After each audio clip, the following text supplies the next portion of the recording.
Hello, everyone. My name is Ghadirzadeh, and I am a reinforcement learning research engineer at Embark Studios. Today, I'm going to talk about reinforcement learning for character control in physics-based worlds. Right, so let's start. Embark Studios, founded in 2018. It's a gaming studios located in Stockholm, around 300 people. And our vision is to use advanced machine learning technologies and procedural approaches for empowering people to create new game experiences. Embark Studios has publicly announced 2 games so far.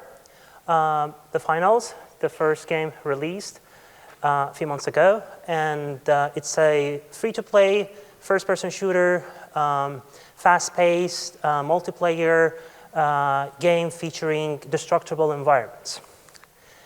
The second game, Arc Raiders, it's a survival extraction shooting game, and it actually has very large world and with like sort of killer robots in it. I would like to start with an introduction to our research and development team in reinforcement learning area.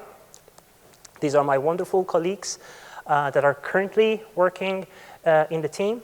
And our goal is to technically use advanced machine learning, especially more specifically reinforcement learning, together with physics-based simulation to create new game experiences. Here's our vision in action. By making characters more physical, ML controlled, and also aware of their surroundings, we're able to immerse players in new experiences and also create them countless interaction possibilities during the game.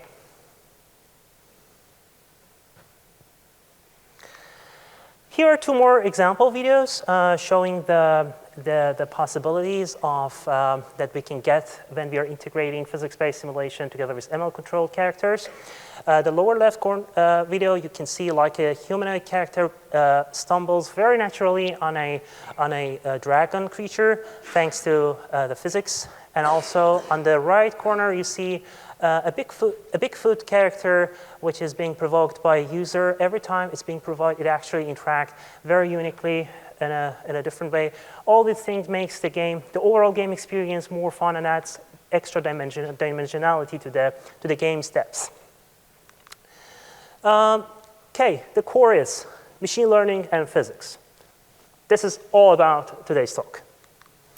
But let's first zoom out and a little bit talk about like some detail. I would like to start with what creatures are. In this case, in my talk, creatures are non-playable characters, or NPCs in short. They, of course, can be the playable characters, but never mind. For now, we're just focusing on NPCs. They're aware of their surroundings. They move, they locomote in their environment, they react to different inputs. And of course, they're able to also participate in conversation with the player and other creatures. But in today's talk, I'm only going to talk about locomotion. Tomorrow, my colleague Simone will talk more about how they can make conversation with each other, among each other.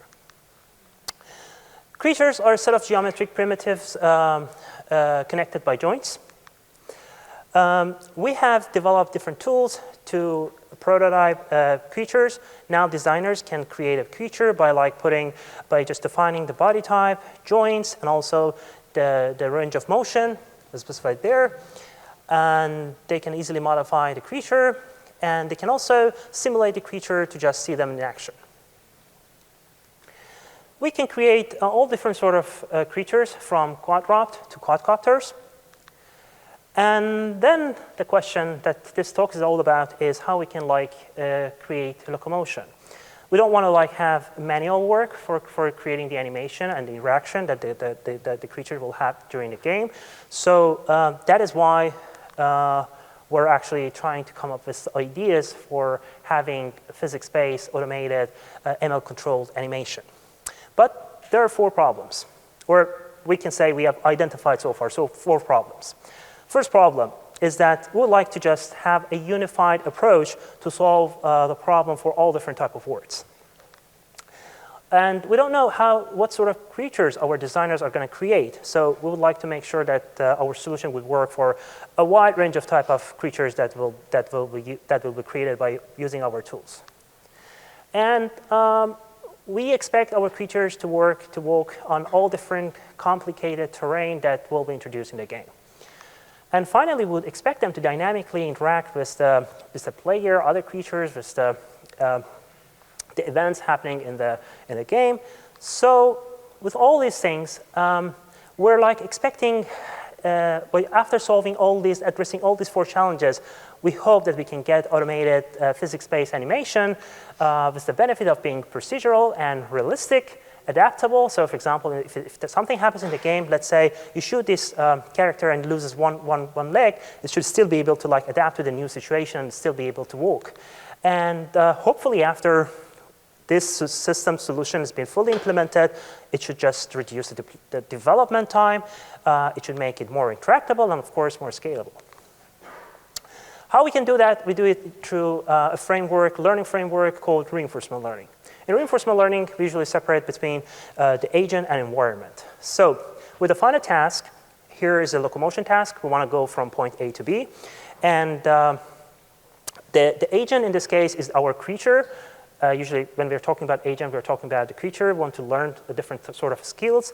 And environment is just the game and all the interaction dynamics that it has with its world. OK. Our creature or our agent, I use creature and agent interchangeably during this talk. Our agent perceives the world by making observation. Here's an example of observation, just the vision grid that this creature is like observing at every time step.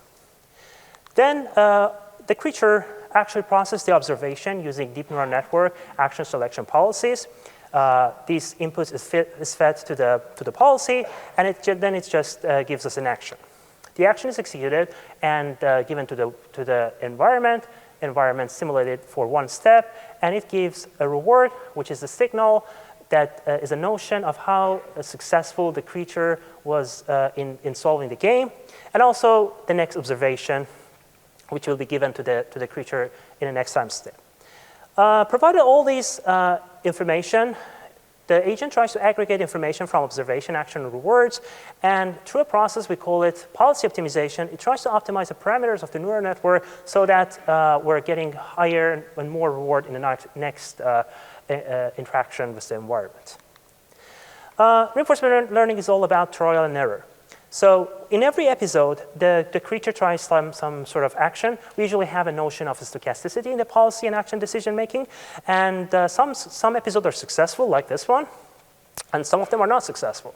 So it actually tries to do trial and error. Those episodes that are successful, it tries to reinforce the action that's been executed in those episodes. And the ones that are like resulted in failure, tries to prevent them to happen in the future. Is that so simple? Unfortunately not. Reinforcement learning is actually one of the most complicated approaches in machine learning in general. The first problem is that you may just come up with like some metrics and say, OK, this is the task. Let's say the task is now to go to this green boxes. That's the goal position. We want to like locomote to the goal position. That's a task. We would like to go there as fast as possible, and that's the metric. And all right, we just provide the most advanced reinforcement learning solution and let it learn. And if you just look at the numbers and all the metrics, they look all perfect. But when you just look at the behavior, it's not satisfactory. So there's another example. We would like to just learn to get up. But instead of getting up, this one actually is actually stand up on 2 feet, which is not, of course, not what we were expecting it to do.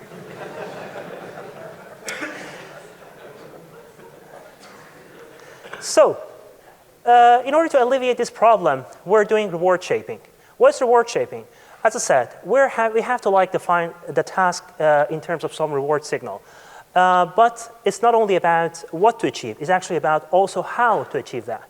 And in order to define how we would like to achieve this goal, we have to like combine different sort of rewards together in order to shape the behavior. That's why it's called also reward shaping.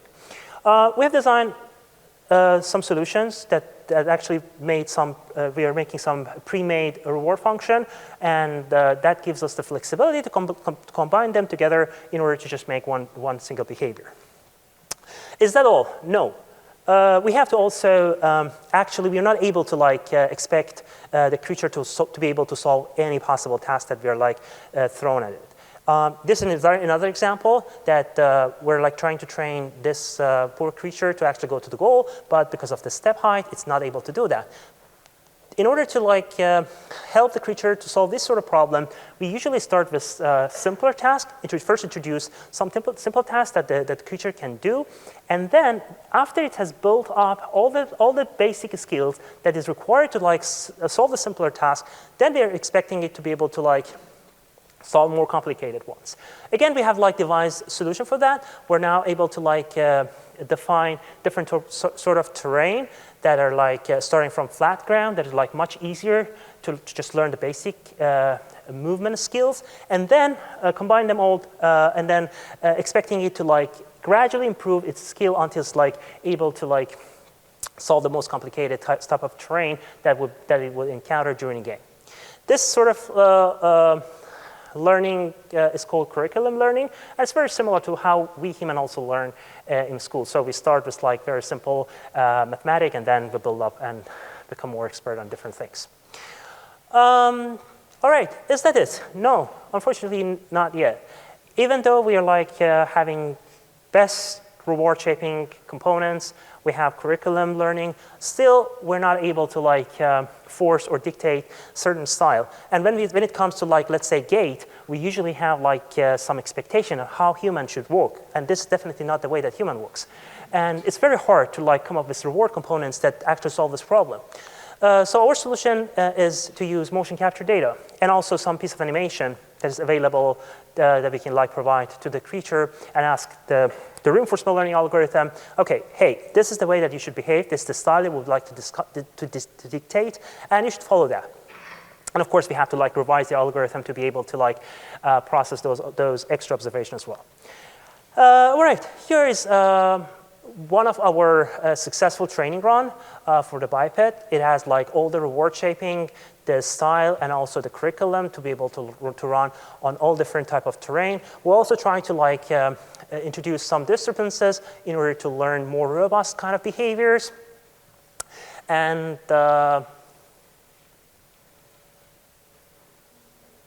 also we can learn different sort of skills like getting up, going up the stairs, or like just simple walking. All of these different skills are like all trained with the same framework and solution. Research and development never ends. Here are the directions that we are working at Embark for reinforcement learning research. We of course always want to have like higher success rate, making the creatures more robust, and also be able to solve more sort of diverse kind of tasks. That's of course one research direction for us. We would like to make it faster. We always want to like to optimize our processes, making it possible to train agents with like less compute.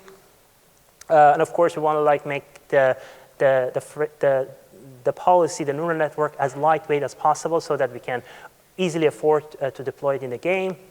And we would like, of course, make it as less manual work as possible. So that means that translates to like less reward shaping and coming up with more standard curriculums that can be used for like a wide variety of creatures. And last but not least, we would like to make sure that people, like game developer, people can also use our solution to train, and also they should have like more control over the locomotion so that they can like devise game based on this sort of animation. Speaking of game developer and bringing them more to the task of ML training, this is how the distribution of our people expertise look like at the company today. We have few RL experts, but on the other hand, we have much more game developers. So technically, the idea is that we would like to make sure that more people are able now to use our solution to do creature creating and also training and bring them to the game. All this end-to-end process with as little as possible support from our side. So that is why we are introducing Hive ML It's all about game first, cloud ready, user friendly, and reproducible. Hive is everywhere. Oops, sorry. Hive is in our API and protocols. It's actually the way that we are defining our config files. It's also about practices, best practices. And of course, it's a website that you can use for training. So that's how our Hive solution look like. It can also be used to get the metric out of the training so that we can have like better insight. And it's based on thanks to the backbone provided by the Tensor board. With Hive, it enables more sharing, better collaboration, and of course, more reliability. Hive defined 3 sort of config files: engine, protocol, and game, which are for ML infrastructure, reinforcement learning algorithm parameters, and also the game and the creature. And we're defining shared abstraction for Unreal and also our in-house game engine. And with that, now we're able to like bring more technical animator, AI programmer, engineers, game designers, and we always have some people just curious how these things are done, and who hopefully will be like helping us with like the training and exploring how we can use ML for locomotion task. All right, to conclude, with reinforcement learning, you can create video games that makes characters more alive. Possibly this can be like a paradigm shift for a game. And yeah, that's it.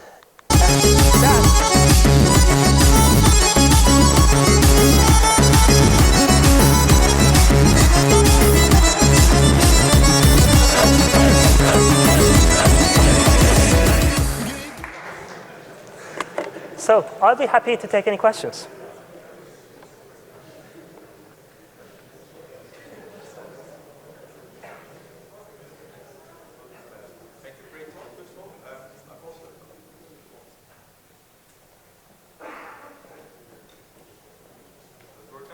No?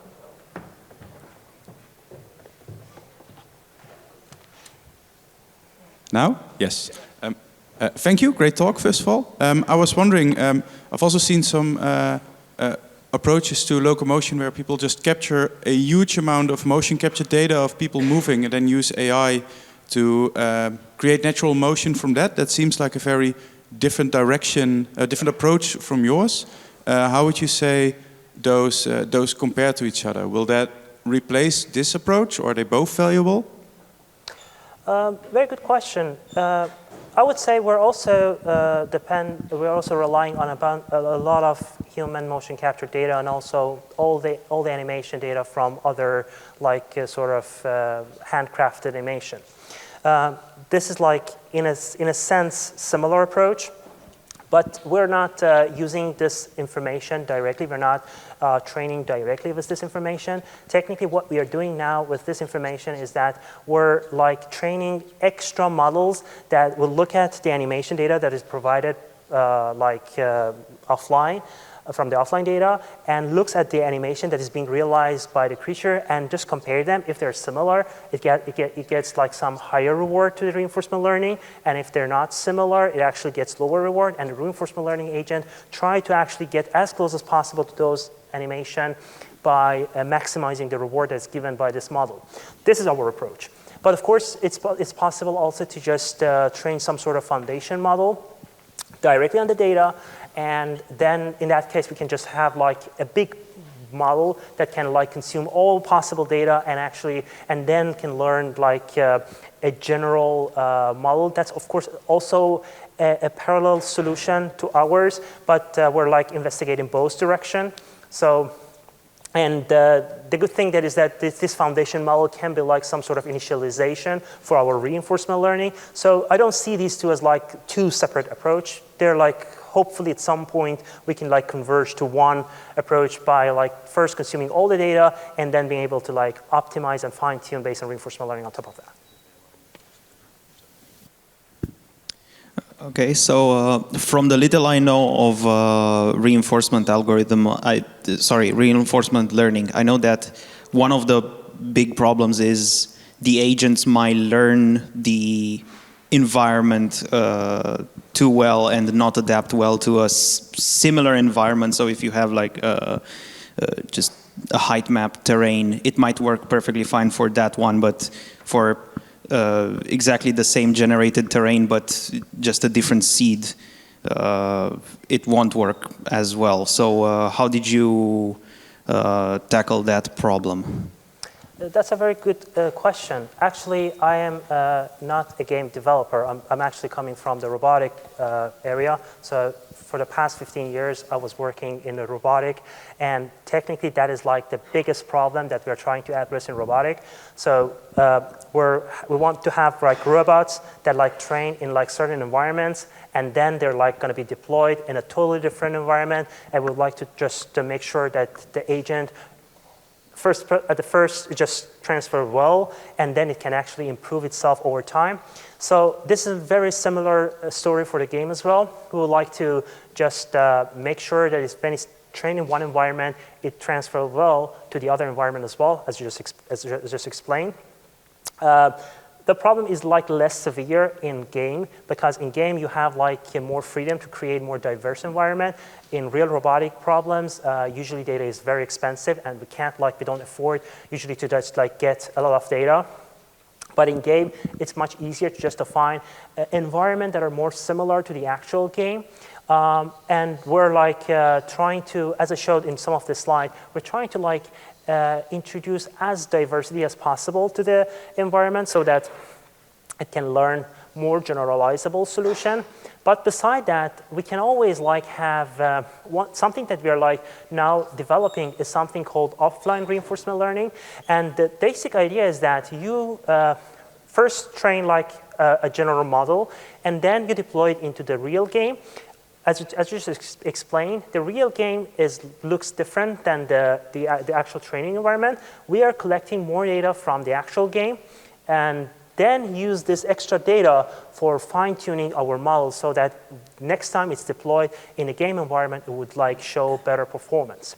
So it's like a very valid question, and it's like a very important research direction for us, and we're always like, that is one of the biggest challenges that we're always trying to address. There are solutions for that, we're working on that, and yeah, hopefully as soon as this problem is solved, we should also be able to see like robots in our daily life, because that's also a great challenge there as well. Thank you. Are there more questions?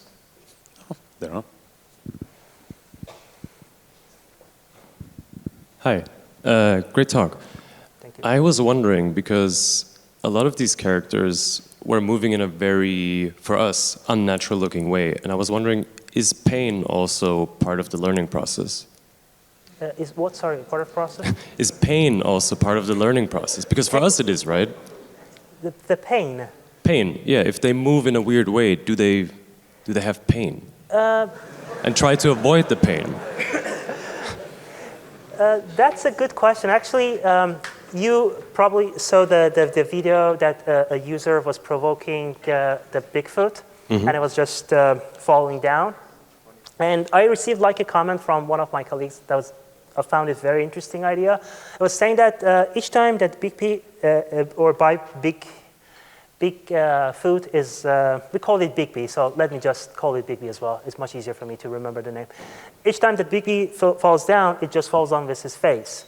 And it actually even doesn't use the hands, because that's like the most natural thing that we usually do. If you're falling down, we're using our hand to prevent any like damage to our face. But it doesn't do that because it doesn't have pain. It doesn't actually make any difference. It's just if it's just falling with hands or with face or whatever. It doesn't have any pain. It doesn't care. And all it does is just to get reward to like get up again.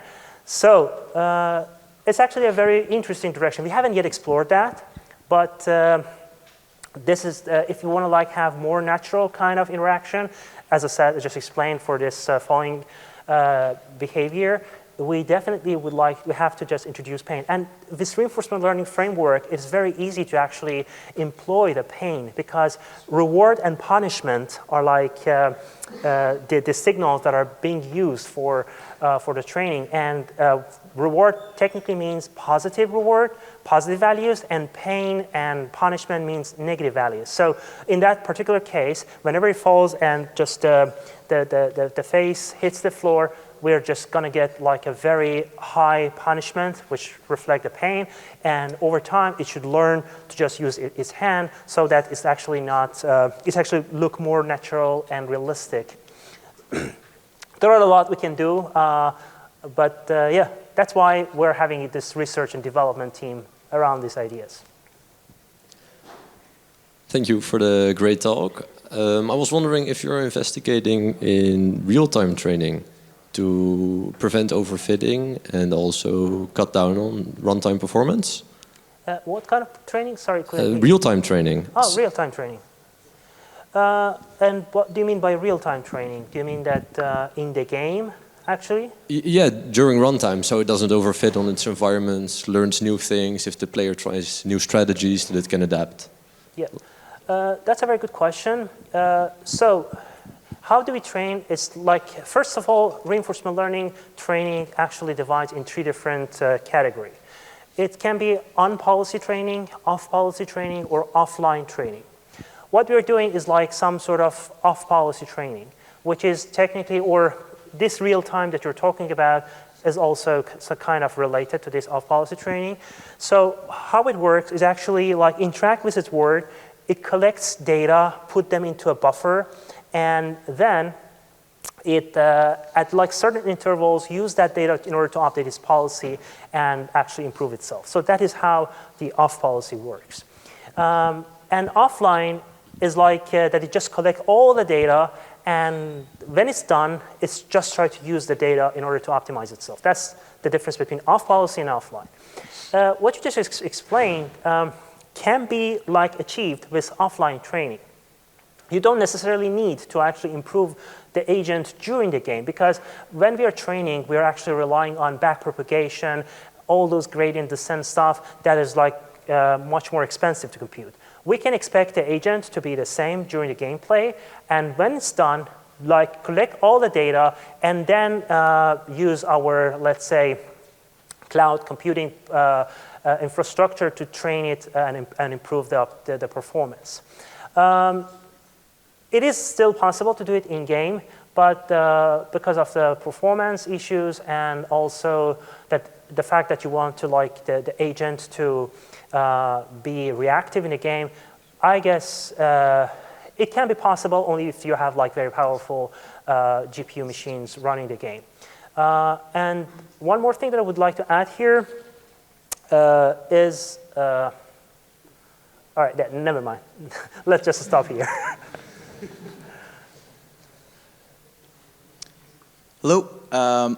Very good presentation. Thank you very much. Very interesting.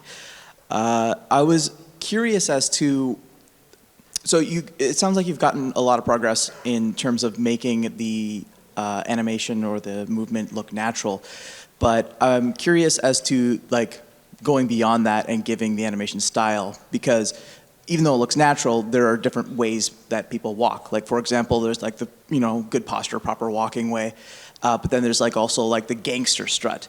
I'm curious how you would approach giving style to the walk.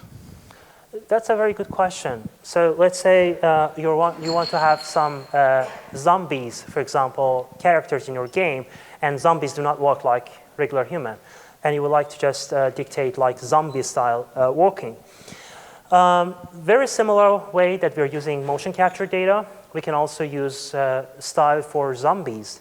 And technically the model that is like try to distinguish between our character behavior and the reference motion data can be trained on zombie data, or it can actually have an extra flag that says, okay, now I would like to implement zombie. Now I would like to just be like, I don't know, a proud person walking, a sad person walking.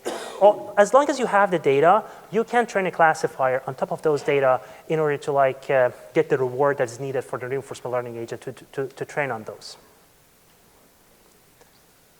Okay, thank you very much. That was the last question.